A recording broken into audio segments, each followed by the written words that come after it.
because I just showed you guys a couple of clips that I largely agree with, but want to critique from an MMT framing perspective, I did want to read you guys a piece on MMT. This is by Dr. Fadhel Kaboub, who regular viewers will recognize. He's done a number of things with real progressives, from Steve Grumbine's Macro and Cheese podcast to RP live events that we have done. Fadhel is wonderful when it comes to communicating economic concepts. He teaches at Denison, and he wrote a piece on Stephanie Kelton's Substack, sort of addressing some of the things that some critics have had to say lately about MMT in Sri Lanka. So he says, no, MMT didn't wreck Sri Lanka. Debunking Bloomberg with Fadhel Kaboub. Last week, Bloomberg touted an opinion piece written by one of its regular columnists, claiming that Sri Lanka was the first company in the world to try MMT and that the experiment has brought the country to ruin. A few days later, the Washington Post republished the article, so it garnered a fair bit of attention. Unfortunately, the essay offers little insight into what's really gone wrong in Sri Lanka. But hey, editors and writers have discovered that MMT drives clicks. So there's no dearth of efforts to shoehorn MMT into almost anything. A number of people sent me the link and asked me to respond. I sat down to do just that, but then I remembered that MMT economist Fadhel Kaboub talks about Sri Lanka in some of his presentations and that he's been studying the country for years. Fadhel is an associate professor of economics at Denison University and the president of the Global Institute for Sustainable Prosperity. He brings deeper knowledge of the Sri Lankan economy and the policy decisions that have paved the way for their current predicament. So I reached out to invite him to respond to Mihir Sharma's main claims about the so-called MMT experiment in Sri Lanka. Sharma's big claim is that two cherished heterodox theories became official policy in Sri Lanka, and within 2 years, they brought the country to the brink of default and ruin. The government has halted payments of its foreign debt and warned that it may default. Import prices are surging. It's hard for people to buy food and fuel. There are periodic blackouts and rationing. Inflation is close to 19%, and the central bank has recently doubled interest rates.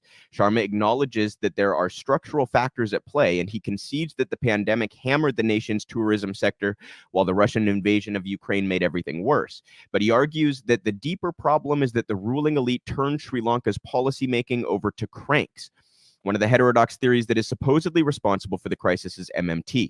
What follows is a lightly edited transcript of my Q&A with Professor Kaboub. Question. Sharma claims that Sri Lanka is the first country in the world to reference MMT officially as a justification for money printing. He blames former central bank governor Wilagamajdan Lakshman.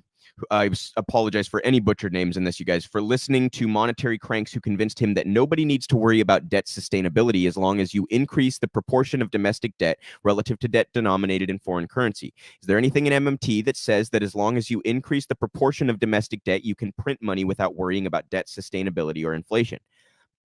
Fadhel's response.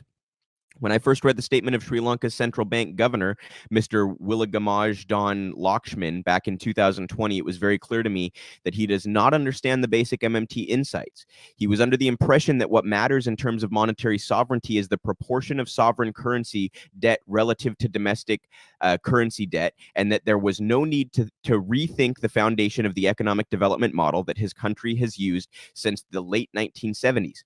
Governor Lakshman focused on the proportion of debt, but never questioned what the external debt was fueling, and never articulated how a higher proportion of domestic debt was going to build economic resilience in Sri Lanka. MMT economists have been very clear all along that a country's fiscal spending capacity is constrained by the risk of inflation, which is determined by the level of productive capacity, availability of real resources, productivity, skills, logistics, supply chains, etc., and the level of abusive market power enjoyed by key players in the economy. Cartels, exclusive import license holders, shell companies, cross-border traffickers, speculators, current government procurement systems, etc. Therefore, increasing a country's fiscal policy space must be done via strategic investments to boost productive capacity and regulation of abusive market power. Sri Lanka's economic policy choices pre-pandemic and Russia-Ukraine war do not even come close to what MMT economists would have suggested. I just want to take a brief pause here to mention that that what he was just discussing there is very much applicable to the United States as well, where we have seen price increases throughout the latter half of the pandemic.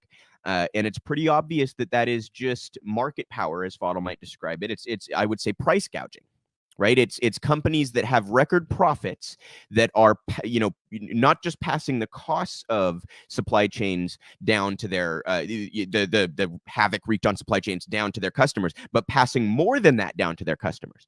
And I always fall back on the example of the Kroger CEO who boasted about this to investors. He said, we're passing more than the increased costs along to the customer, which means we're basically price gouging because we know that customers right now are expecting an increase in prices. So we're going to take advantage of that expectation for our own profiteering, right?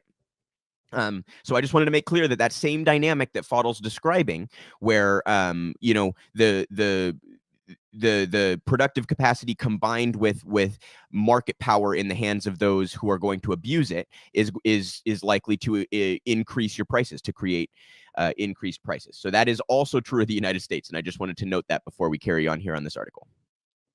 As I will explain below, Sri Lanka has 3 structural economic weaknesses that were systemically reinforced via mainstream economic policies. First, the lack of food sovereignty. Second, the lack of energy sovereignty. And third, low value added exports. These deficiencies imply that accelerating the country's economic engines leads to more pressure on its external balance, a weaker exchange rate, higher inflationary pressures, especially food, fuel, medicine, and basic necessities. And as a result, it leads to the classic trap of external debt. Here's how it all started. Sri Lanka, like many countries in the global south, began the liberalization of its economy in 1977 and adopted a classic IMF-style economic development. You might recognize the IMF from the Ukraine situation right now, very prevalent all around the world, model based on exports, foreign direct investments, tourism, and remittances. This development model remained tamed during the Civil War, 83 to 2009, but it was fully unleashed in 2009. And that is when external debt began to skyrocket, going from 16 billion in 2008 to nearly 56 billion in 2019. The value of the Sri Lankan rupee followed from 114 to dropped. Excuse me, guys. I'm saying wrong words left and right here. I apologize. From 114 to 178. Thanks to a massive increase in government subsidies and transfers reaching more than 30% of government spending in recent years, Sri Lanka struggled to keep inflation below 5%. Yet economists celebrated Sri Lanka's great achievements with an average growth rate exceeding 5% in the decade after the Civil War, and a real per capita GDP growth putting the country officially in the upper middle income economy category. Sri Lanka was following the mainstream economic development model like a good student. In the decade starting in 2009, exports grew from 9.3 to 19.1 billion. Tourism quadrupled from 0.5 to 2.5 million visitors annually. FDI inflows quadrupled by 2018 to a record 1.6 billion, and remittances doubled to nearly 7 billion annually. These are the 4 engines of Sri Lanka's economic growth, but they are also the engines driving the country deeper into the structural traps of food and energy dependency and specialization in low value added exports. Here is how these engines constitute a trap. An increase in tourism induces more food and energy imports. An increase in remittances means more brain drain. An increase in low value added exports induces more imports of capital, intermediate goods, fuel, etc. And an increase in low value added FDI does the same, plus the repatriation of profits out of Sri Lanka. On a global scale, these neo-colonial economic traps have suctioned $152 trillion from the global south since 1960. Okay? So I'm not going to read the whole thing to you guys, although I do encourage you to go check out that piece if you're interested. It's on stephaniekelton.substack.com. The rest of that discussion was fantastic as well. Really encourage you to follow Stephanie and Fadhel's work more broadly as well. The Global Institute for Sustainable Prosperity is a fantastic resource for economics, and Fadhel is a great communicator of these concepts. So I wanted to bring you guys at least a portion of that piece, because I think it also ties into the United States situation, and we were just talking MMT, so it seemed a nice little transition. But if you take anything away, please understand that it is always about resources. That is ultimately what matters. Okay.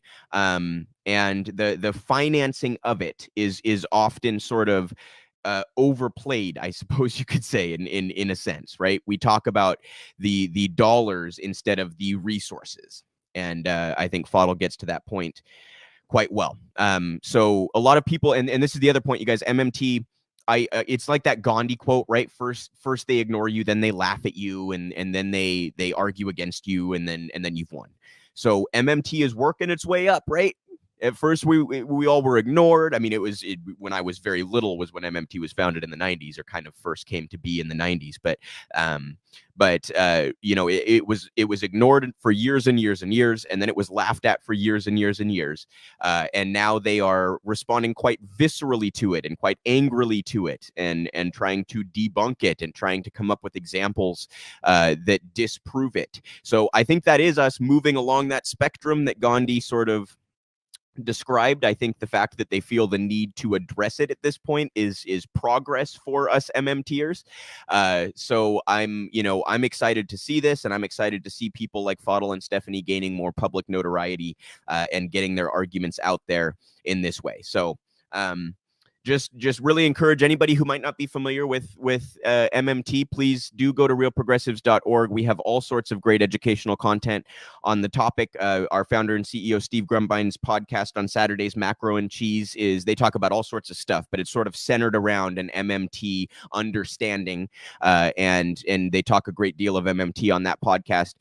We have all sorts of articles on the topic. We have all sorts of podcasts and interviews on the topic. So I just encourage everybody, realprogressives.org. If you're not familiar with MMT, please go follow Fadhel's work, Stephanie's work, Steve's work, our work at Real Progressives, etc.